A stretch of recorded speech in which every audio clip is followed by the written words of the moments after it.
What's up, dude? How are you doing? Oh, I'm doing well. How about yourself? Oh, living the dream, mate. Living the Oh, dream. oh, mate, the amount of times Aussies say that, it's going out of style. So it's refreshing to hear someone else saying it. I think, you know what? I think I picked it up off one of my Aussie mates a few years ago, and I've said it ever since. Oh, good. I'm glad we rub off on people down here. So, but Alex, mate, thank you so much for joining me today. It's a pleasure to have you here. How are you feeling?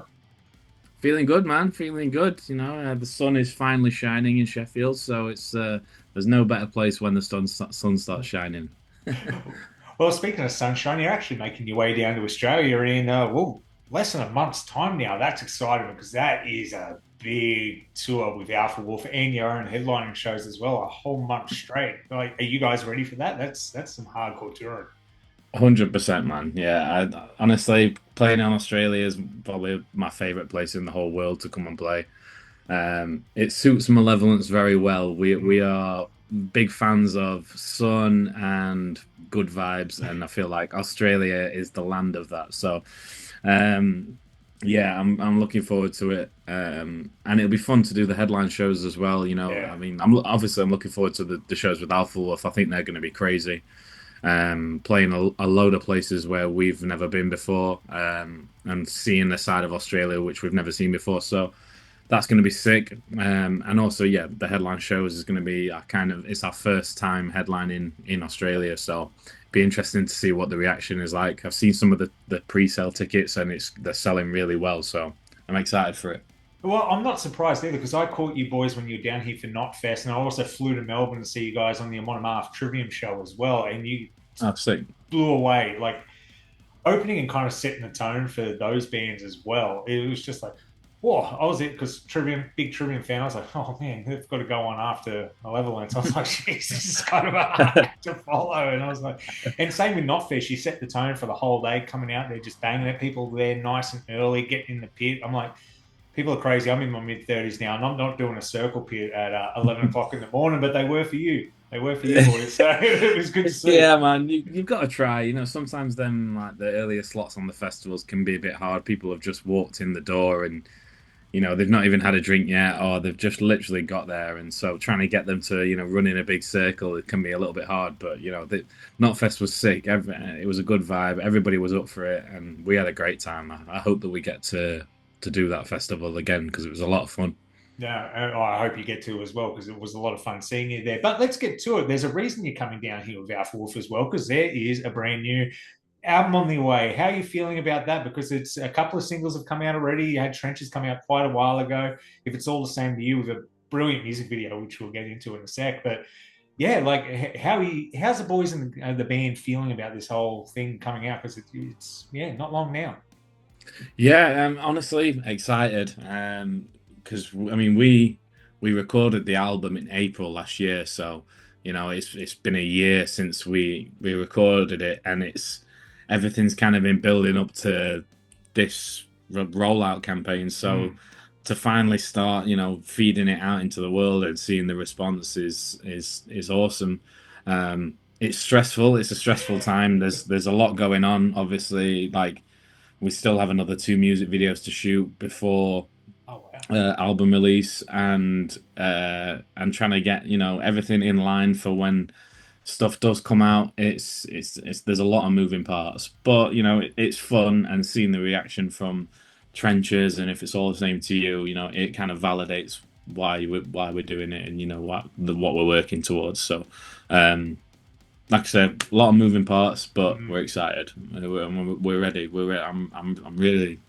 I'm really excited to release this album because I feel like this is our by far our best work to date, and I'm really proud of the efforts that all the lads have put into it. Um, yeah, I'm just very excited.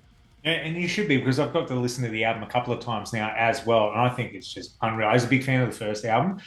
I sat down, start to finish, going, oh, and there's so many different moving parts. I like that you say the word moving parts because there's so many different ones. And I think it was when I got about the middle of the album, Salt in the Wound, that just kind of blew me away. Everything you guys done, that was different yet the same. It was kind of like if you could use the word ballad, I guess, if you will, for for you guys, but Yeah, at the same time, it kept it heavy the whole way through. Tell me about the writing process on just that one in particular. So in particular with Salt the Wound, I mean, we've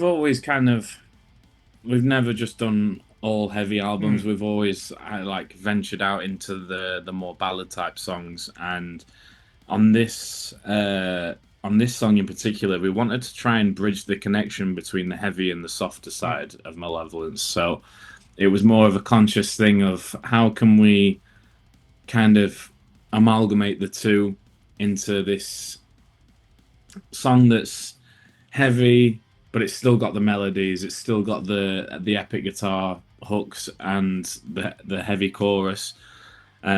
And that was like something, yeah, so something we really consciously tried to do. yeah, Trying to blend the two styles rather than having a soft song and a heavy song back to back on the yeah. album. Yeah, no, Uh, it translated really well to at the end of the day. I thought it was one of those ones because it does start quite soft, but it picks up, the energy gets going, you come in, the voice, and I was like, oh, it's not what I thought it was going to be. And I think that was the reason I love it so much because, yeah, I thought it was going to be one of your more ballady type songs, but you really did blend the ballady type stuff with the heavy type stuff really well. And to chuck that dead in the middle of the album as well is not something a lot of people do. That's normally something people like to put right towards the end. What was the decision to kind of put it at track number 5?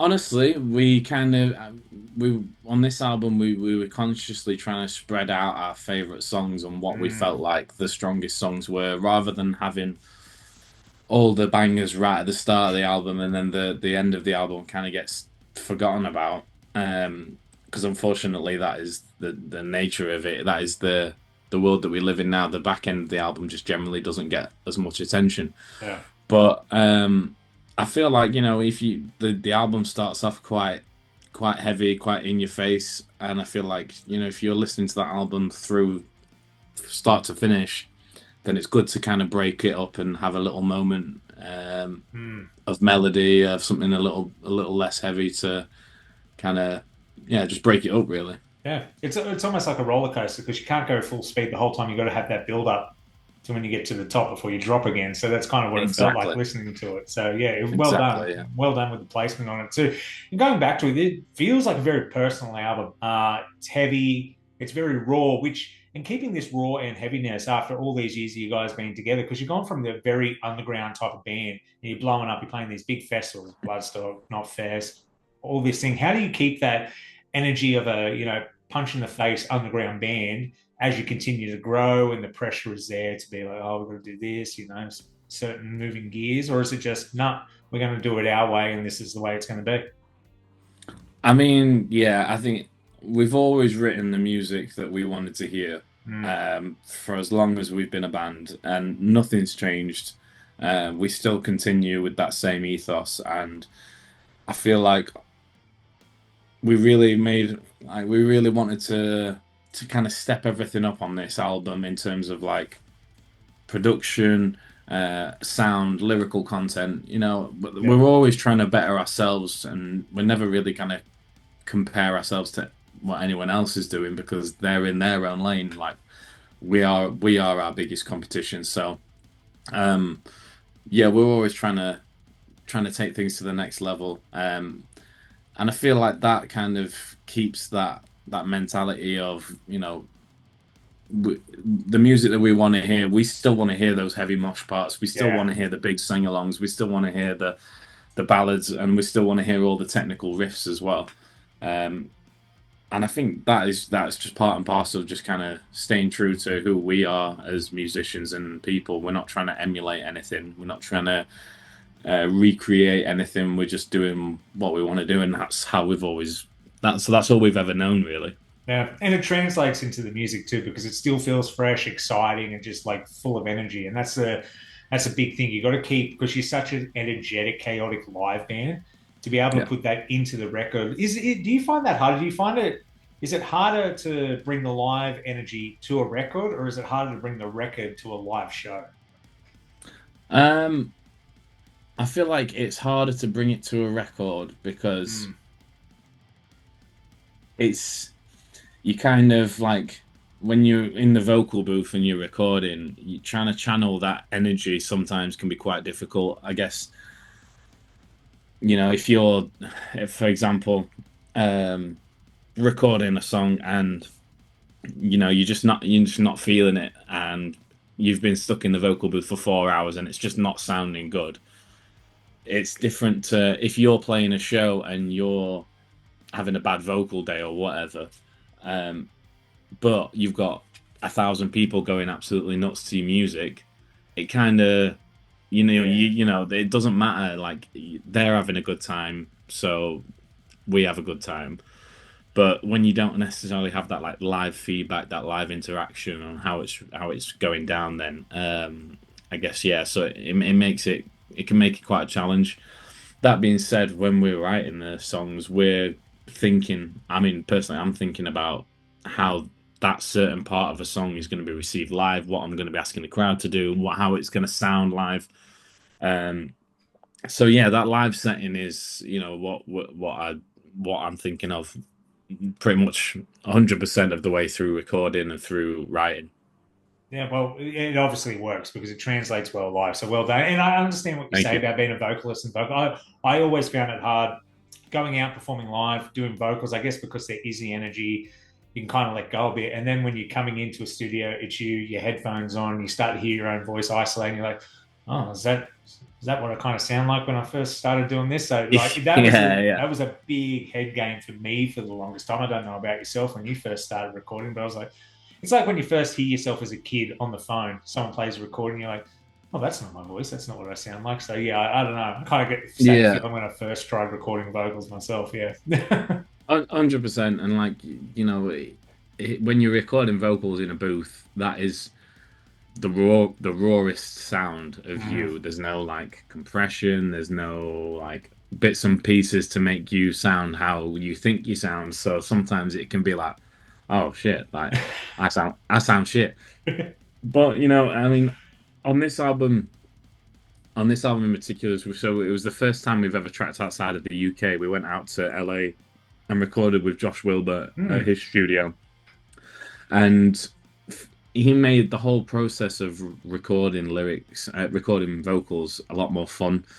Um, and in the past we've gone into a recording a song and we've done it line by line, and we've done 6, 7, 8 takes of every single line on the song, and kind of picked the best ones and then done the double in as well. So Yep. you can be working on a song for like 3 or 4 days just to get that down, and at that point it kind of stops becoming natural. You stop getting the feeling from the song. And on this time when we went out with Josh, it was very much a natural flow to the work process. So if I was feeling it and I did a whole line and it sounded good, bang, we stuck with that one, and that was it. And he was very conscious of leaving me to flow Yeah. and leaving me to deliver. And if it felt good, then he often found that those were the takes that we'd be using anyway. Um, so it just made the whole process a lot more fun and engaging. And of course he's got all the gear as well. So like when you're shouting into a microphone and it sounds as good as you think it sounds, then it gives you like Confidence. the confidence and the adrenaline. Yeah, yeah, Yeah. just to kind of you know go a bit harder, try new things, try some pitch stuff, try all sorts. So yeah, there's a little bit of that on this album. Like my first kind of dip into pitch screaming and stuff like that. I've never tried that before. Um, and I think it came out super sick, and it's all down to Josh's kind of workflow of just letting me go in, have a good time, and then that was kind of that was it. Those were the takes we used. Yeah, hell yeah. I was actually going to ask you, but you already answered the question about it. I was like, you've definitely tried some different vocal techniques than what I'm used to on this, but it goes to show. And Josh is a pro. He knows what he's doing. He's worked with all these legends for years and years now. Speaking of that, and speaking of legends who have also worked with Josh, Randy is on the album. How'd that come to be? I'm guessing So Josh might have helped. yeah, so obviously Lamb of God, huge inspiration to Malevolence. So Mm. one of our favorite bands since we were you know young kids. Um, and it came out. So we'd already kind of had the idea of asking Randy before we went to the studio whether he'd do a feature on the album. And when we got to LA, we were, I think we were tracking guitars or something like that, and Randy hit up Josh and asked him if I would be up for doing a feature on a re-release of another nail in your coffin, which is a song off the In the Ashes of the Wake album, legendary metal album. They were going to do I think it was a 25-year release. I could be wrong, but they were going to do a 25-year re-release, and they were going to remix the song, have myself and Matt from Kublai Khan on it, who is also a good friend of mine.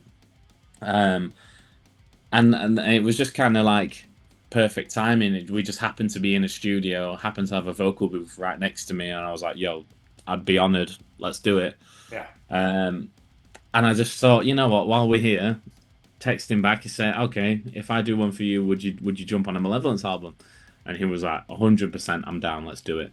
Right. And that was it. Really, it was as simple as that. We'd already kind of so I'd met Randy online the previous year because I did a BBC introducing podcasts, and I'd met him on that where I'd hosted and I'd spoke to him and met him online, and then like the day after, we played two shows with him in Germany. So we'd already met, we'd already Yeah. figured out that we got along. Their camp was very welcoming to us, and like they made us feel very welcome. And so we already knew that we got along, and then we also had the US tour with them last year, which came about just because they knew that we got along well, and that we're not dickheads. So we knew we had the tour coming up at the end of the year. So yeah, I think have been able to like call one of my favorite vocalists and like inspirations and a friend now is really cool.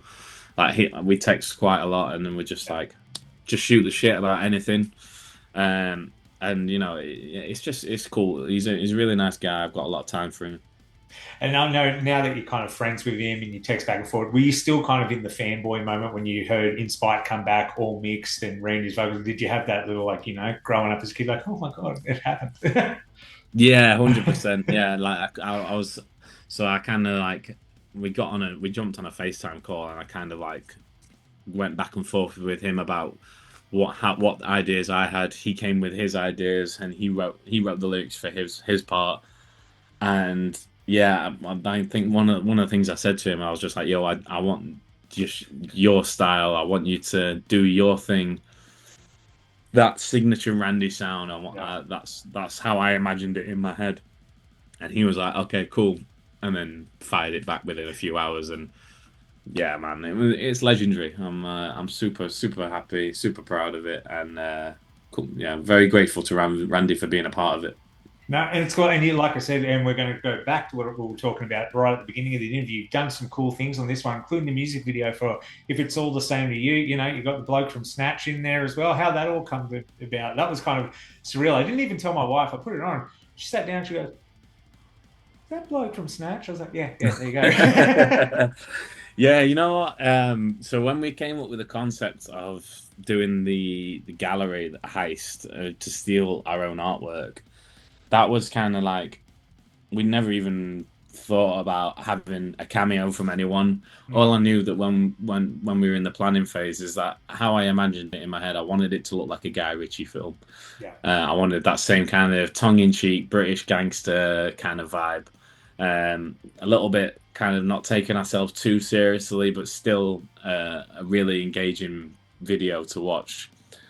And then once we got the ball rolling, I kind of thought, you know what? Why don't we try and get like a cameo from someone to feature in it? And we kind of discussed a few different options, a few different people, and I think I'd seen like a clip on Instagram of Snatch, and Snatch is one of my favorite films anyway. But I was just scrolling through Instagram and I saw this clip, and I was like, "Yo, what if we could get Bricktop in? How cool would that be?" And I messaged one of Andy, who's a guy on our management team, and I was just like, "Yo, can you make some inquiries to see if you can find his agent?" And he came back in a day. I was like, I found his agent. I'm going to email him now. We hit him up. We sent him the script and we sent him like the idea, and he was on board from get go. He was really really accommodating to our ideas. He turned up on the video shoot, and he learned his lines in like half an hour, Yeah, if yeah. that. So like he came in, smashed it straight away, delivered a sick performance, and then bounced. But the whole time he was just like, "Yo, thank you for letting me be a part of your world. Thank you for letting me be a part of your project." I actually texted him the other day because I have Bricktop's phone number now, which is the most gangster thing ever. But I texted him. I sent him a link to the video. I was like, "Here you go. Just to let you know, like the video's out. People are really excited you're in the video." And he loved it. He was excited to be a part of our world. So yeah, super nice guy. He was intimidating to talk to at first because you have this image in your head of how he is in Snatch, and everybody was kind of like a little bit shook to go and say hello. But when he's nothing like that. His character in real life, he's a really nice bloke and really interesting bloke. He's got a lot of cool stories from obviously his career. So yeah, it's really sick. And it came out well. The music video is brilliant. I've got to ask you, must have been a cold day when it cuts to the band playing outside. I've never seen so many people dressed like just coated up. I'm guessing it was a typical English day over there. It was absolutely freezing. So we did it on an old American army base down south near Norwich in the UK, and I think it was like -2 when we shot the scene outside the aircraft hangar.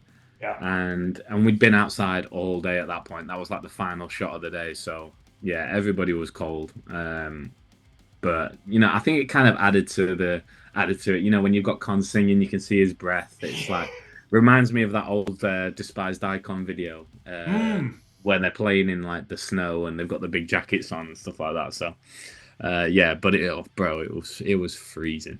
Yeah. It kind of worked because Con, he's got everything down. You can see about this much of his whole face. It's kind of like he's still doing the heist. It's still covering up. It's like, Con, we're finished, man. We're playing now. Like you can show your face, but I can understand. Like when you can see the breath come out when you're jumping around, being energetic, you'd be like, oh, fuck. Yeah. I remember because he put his hood up and he was just stood there like that, kind of freezing, and like I was like, yo, you should play in the video with your hood like that. And he was like, okay. It looks good. Like it's definitely an image. It definitely sticks out. I love it. I love it, man. Yeah, it looks hard. I love it. It's great. But you're coming down here. It's going to be a little bit warmer when you get down here. We're not going to get quite in the winter while you're down, so it's going to be nice weather. It's going to be good weather for these pubs. Just in case one of the air conditioner breaks, you're not going to melt to death. So that's an important thing. I'm excited. I can't wait to see. I'm doing one of the city, close to the city, Karen Bar. I think the middle of the month, so you'll be halfway through the tour. But I've got to ask you, how many have you worked out set list? Are you playing many songs off the new album? Because you're down here before the album's out, and hopefully we get back sooner rather than later. But hopefully we get a couple of the tracks. Because I love the album, and be a shame if we didn't get anything from it. Yeah, we'll be playing new stuff. Beautiful. We'll be playing. I mean, I don't actually know how long the set is at the moment, and because we only really got back from the US tour last week. Everybody's kind of having a bit of downtime at the minute, and then we'll in the next couple of weeks we'll put together a set list. But yeah, I know that at least one of the new singles will definitely be in the set list. Beautiful, mate. I cannot wait. You were down here next month, so tickets are on sale now. So go get them because a lot of these shows are selling out, including the headline shows. They're getting low on tickets, so don't go buy them at the door. Get them online. New album is out in June as well. Alex, is there anything you want to say to the people before I let you go tonight? I just want to say thank you to everyone who's already pre-ordered the album. Means the world. The amount of pre-orders that we've had has been insane. So I'm super grateful. Thank you to everybody, whether you're just listening on Spotify or streaming services, whatever it may be. Everybody who's showing love in the comments. We read them all and we appreciate the love. So thank you for all the support, and see you next month because we're buzzing for it. Beautiful. Cannot wait. We'll see you then, mate. But enjoy the rest of your day. Cheers. Thank you very much, brother. Appreciate you. Thank you.